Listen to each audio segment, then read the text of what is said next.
I had 30 days delay en route to get from Camp Chaffee, Arkansas to Seattle, Washington. So I had that 30 days to do whatever I had to do, get home, visit, and whatnot. So we were going to Seattle, and on the way we would go through Montana and take Mom and Joyce and Linda to visit Grandma Bauer in Montana. And then we also had another soldier. What was his name? Remember? Anyway, he rode along with us also. So that was our honeymoon, basically. But we did go on to Seattle by ourselves with the soldier. But we got stopped in Olympia, Washington, and held up for about an hour while they cleared us all the way to the coast, because they were looking for someone driving a car just like that with two soldiers and a woman. And when they saw us, they had robbed a bank or something, and naturally they thought it was them when they stopped us, you know. And they decided it wasn't, but said that if we don't clear you, you'll be stopped at every corner between here and Seattle. And I was 2 hours late getting there anyway, as it was. But you hadn't robbed a bank. No. But when they stopped us, they were directing questions to me as the woman, but I had just awakened and apparently didn't answer as soon as Harold thought I should, so he started to answer the questions, and they told him, we're asking her the questions. But I guess I might have been supposedly a hostage. That's what I figured, and that's why they wanted me to answer the questions. Was that the trip we had the blowout on Yeah. the front tire? Yeah, that car would run 87 miles an hour. That was as fast as it would go. It was a 50 Chevrolet. And she was driving, and the front tire blew out. She was doing 87 miles an hour. But I didn't have any problem stopping her.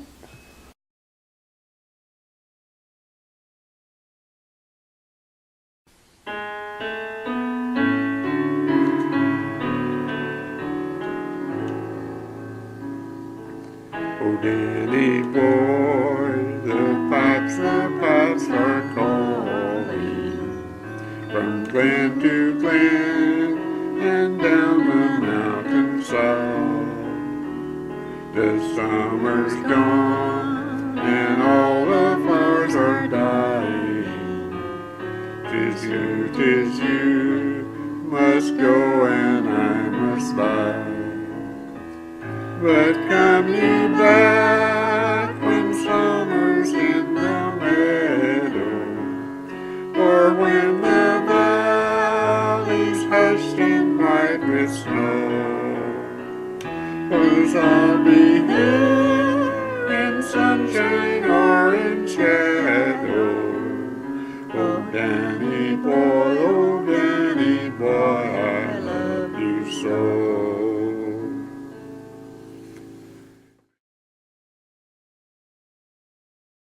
I am Bonnie Ogle Larimore. This is a story about Louis Ogle, my great-grandfather, as told by James S. Ogle, who was a half-brother to Theodore Washington Ogle, who was my father. Louis Ogle, a son of a pioneer that from Virginia to this section of Missouri, settled on Crooked Creek on what is now known as the Walker Farm in Dent County, Missouri. The high point of his life was when he left his farm and family to fight in the war between the states. He was a Union soldier, a private under command of Captain G.T. Potter, the 6th Regiment of Missouri Volunteers. He was killed in battle at Pea Ridge, Arkansas in 1862, after he had survived the Battle of Wilson Creek at Springfield, Missouri.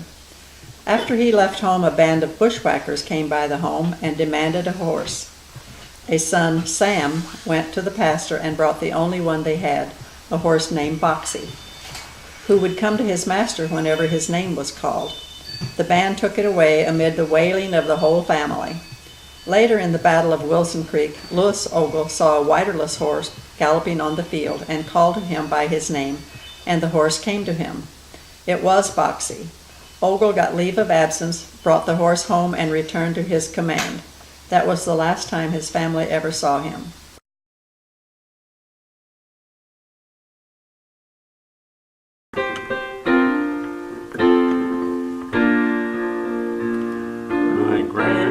father's clock was too large for the shelf, so it stood 90 years on the floor. It was taller by half than the old man himself, though it weighed not a penny's weight more. It was bought on the morn of the day that he was born, and was always his treasure and pride. But it stopped short, never to go again, when the old man died. 90 years without slumbering, his life's seconds numbering. It stopped short, never to go again, when the old man died.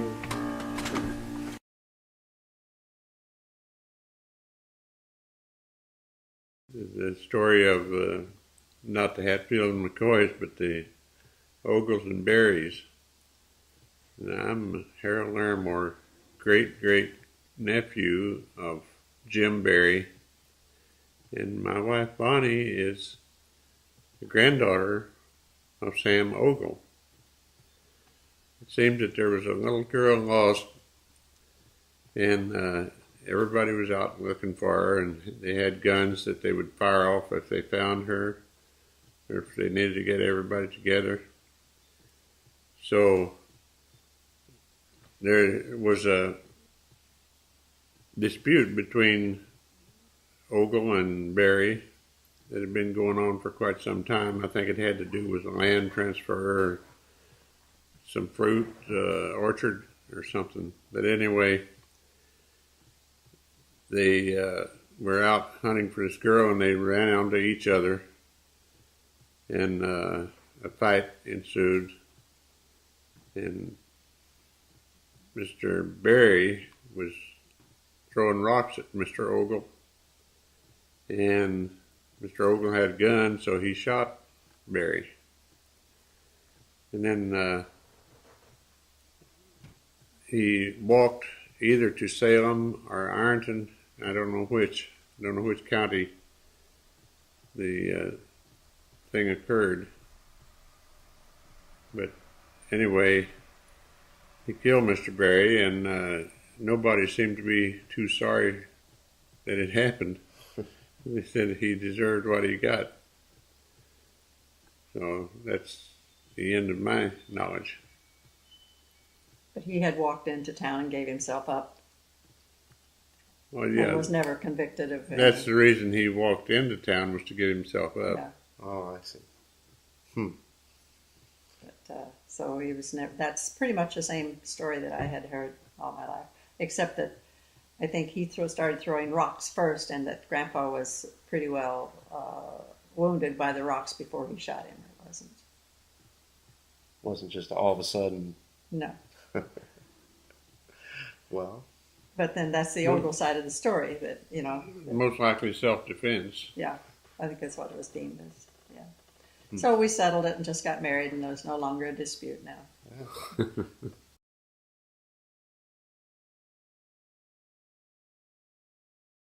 There's an old and faded picture on the wall.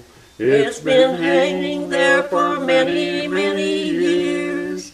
'Tis a picture of my mother, and I know there is no other that can take the place of mother on the wall. On the wall. On the wall. On the wall. On the wall, how I love that dear old picture on the wall. Time is swiftly passing by, and I bow my head and cry. But I know I'll meet my mother after all. Now the children all have scattered, all have gone. And I have a little family of my own. And I know I love them well, more than any tongue can tell.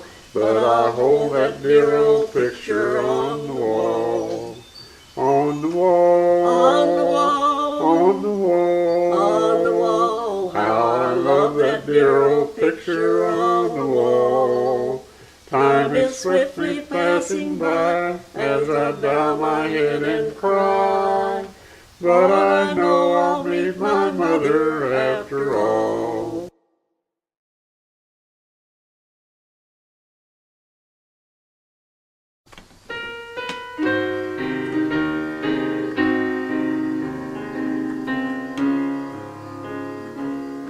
There's just one place for me near you. It's like heaven to be near you.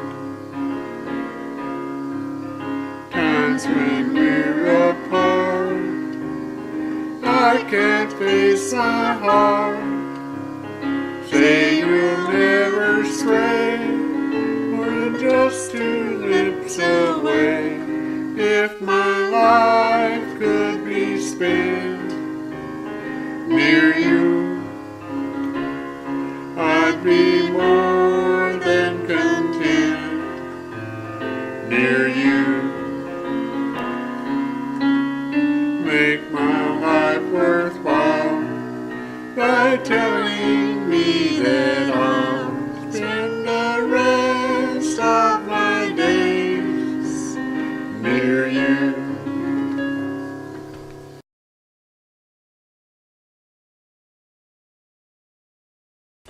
But you guys actually eloped, right? Not Well- really eloped, but we did get married in Arkansas Yeah. when he came out of basic. But we didn't have a big church wedding. Yeah. But Bob and Betts were our best men and women. She grabbed me as I came out the gate when I finished basic training. Yeah. I didn't have to run fast, Casper. But we went on into Van Buren, Arkansas, and stopped by a Baptist church and asked if they would marry us. And they said, come back at 1 o'clock or something like that, and he'd be happy to. So we did, and we were married in just the parsonage area by a Mr. Reeser, I think his name was, a minister there in that town. And then came home.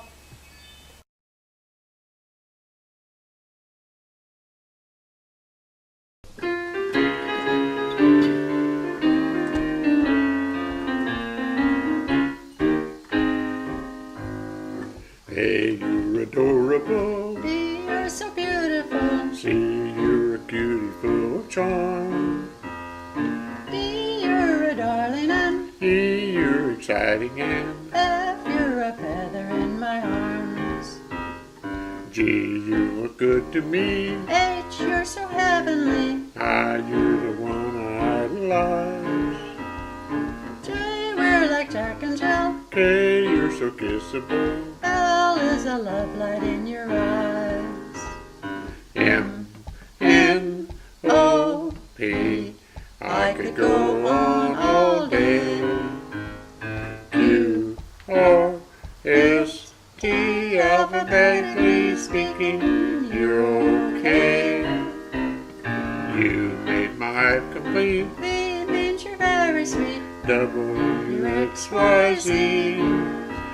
It's fun to wander through the alphabet with you to tell you what you mean to me.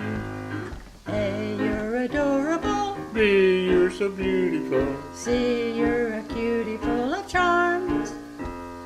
D, you're a darling, and E, you're exciting, and F, you're a feather in my arm. G, you look good to me. H, you're so heavenly. I, you're the one I idolize. J, we're like Jack and Jill. K, you're so kissable. L is the love light in your eye. M, N, O, P. I could go on all day. Q, R, S, T, alphabetically speaking, you're okay. You made my life complete. V means you're very sweet. W, X, Y, Z. It's fun to wander through the alphabet with you to tell you what you mean to me.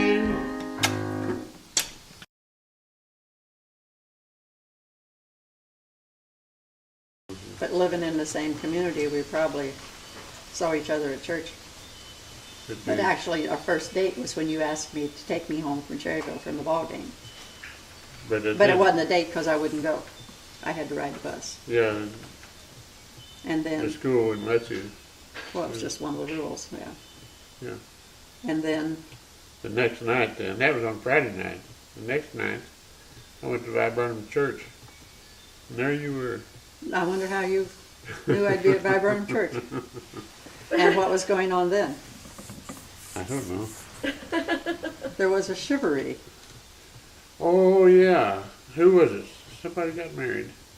I don't know either. I just know that Dad gave you permission to take me to that chivalry. That wasn't actually a date, but that was our first outing together. Uh-huh. And you know what a chivalry is? Sort of, but tell me anyway. Well, when a couple is married, they go into, of course, their first, not necessarily the first night, but people get together and they decide that they need to initiate this young couple.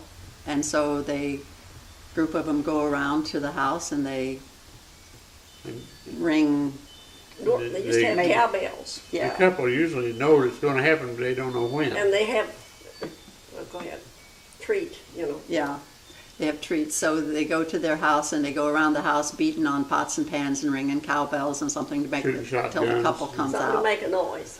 And Any kind of noise. so when the couple comes out, it's kind of a version of trick or treat. They give you a treat, and Candy if or they something. give you a treat of candy or cupcakes or whatever, then you just socialize a bit. But if there's no treats, then they ride the young man at least around the house on a rail. Then somebody would yell, "Chivalry, who's married?"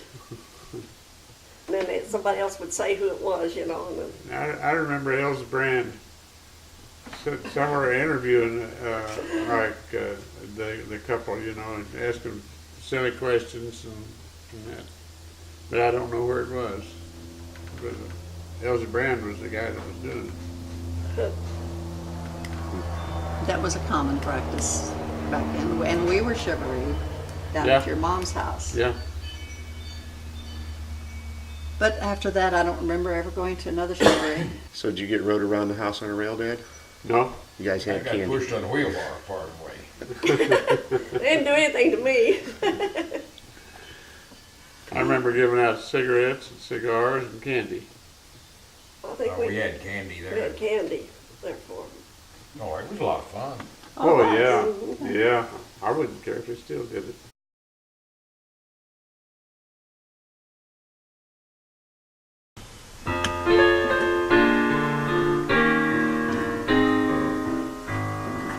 Let me call you sweetheart, I'm in love with you. Let me hear you whisper that you love me true. Keep the love light burning in your eyes so blue. Let me call you sweetheart, I'm in love with you.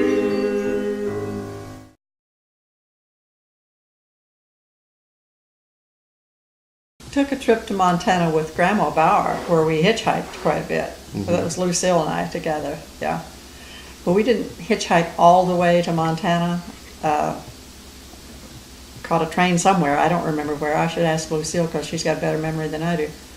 But I remember us being stopped on a bridge because you're not supposed to put the thumb out on bridge. Uh-huh. And we were told to cross the bridge before we did that. But I guess that year I think I was in the 8th grade, so Lucille was a little younger than me. Hitchhiking across country. Well, part of the way at least. Probably as far as North Missouri area, I would say. I would think that's where we were headed, hitchhiking. But of course Aunt Zoe hitchhiked all over the country. And Grandma well, a lot of people did that back then. You wouldn't do it now.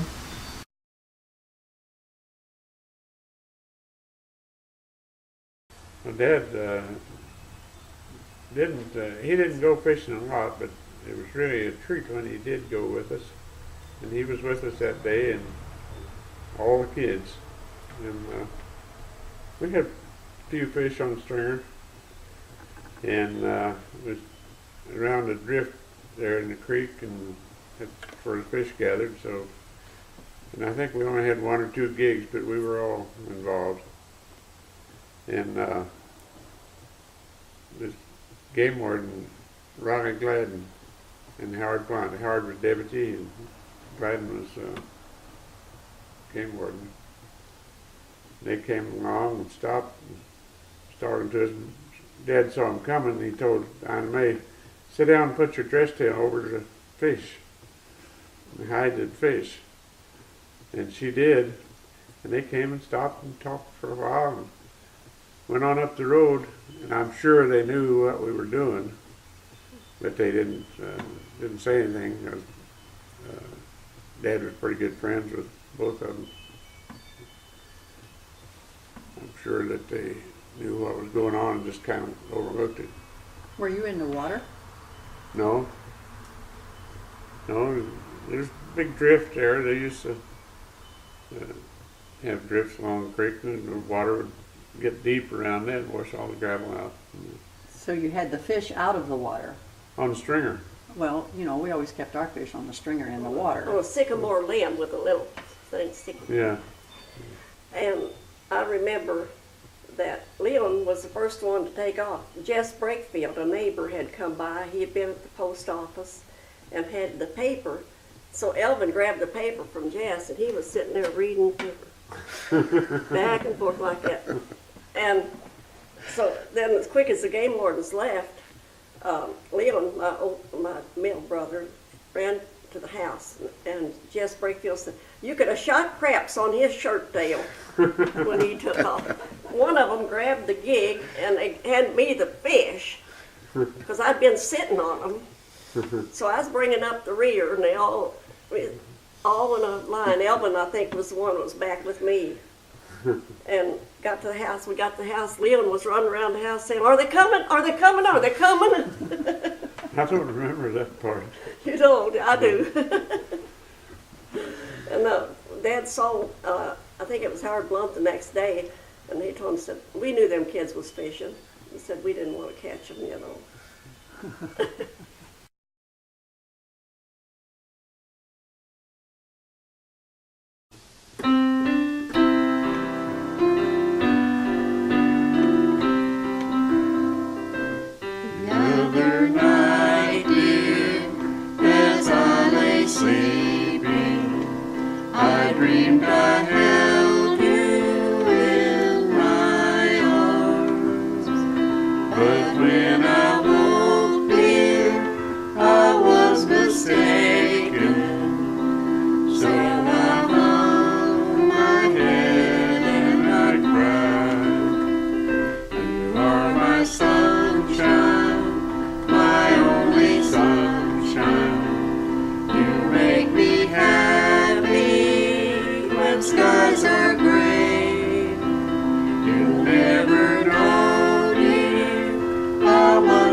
Well, when I was maybe 10 and my brother was 12 or so, uh, my brother was teasing my dad about sticking his tongue out when he was working.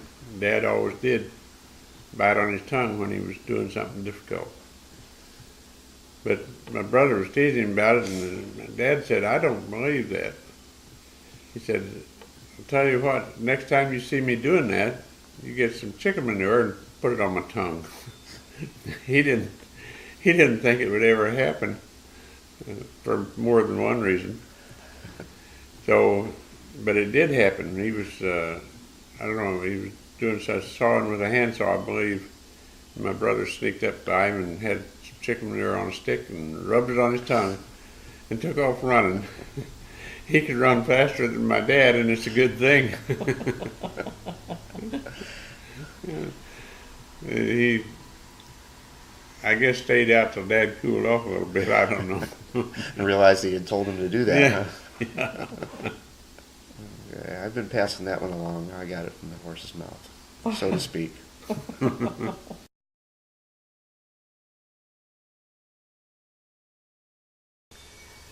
This is a story as told by Mamie Thomas, who was the sister of Flora Thomas Larimore.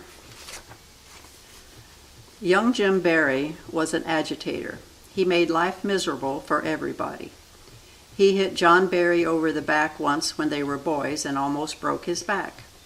Mamie could remember when he hit his mother in the head with a corn knife and the blood was running down over her face. He beat his mother-in-law with his boot heel, and she hid under the house to get away from him. Jim made life miserable for a neighbor, Sam Ogle. He got tired of it, and he waited for Jim with a shotgun. When Jim went after potatoes and to check a horse that they had turned out to die, that had a bell on his neck, Sam Ogle shot him once, and Jim called out to his wife, "Ma!" and then Sam shot him again right in the mouth. They found where Sam had been sitting under a tree whittling on a stick for a long time. They asked him what he was doing, and he said that a little girl was lost and that he was hunting for her, and took his shotgun along so that when he found her, he could fire a shot and let them know. No one knew of any little girl missing. There was no trial. Everyone knew that he was mean, and it was a relief not to have to put up with him. Zeke said that Sam Ogle nearly lost his mind from aggravation, and maybe he did for an instant.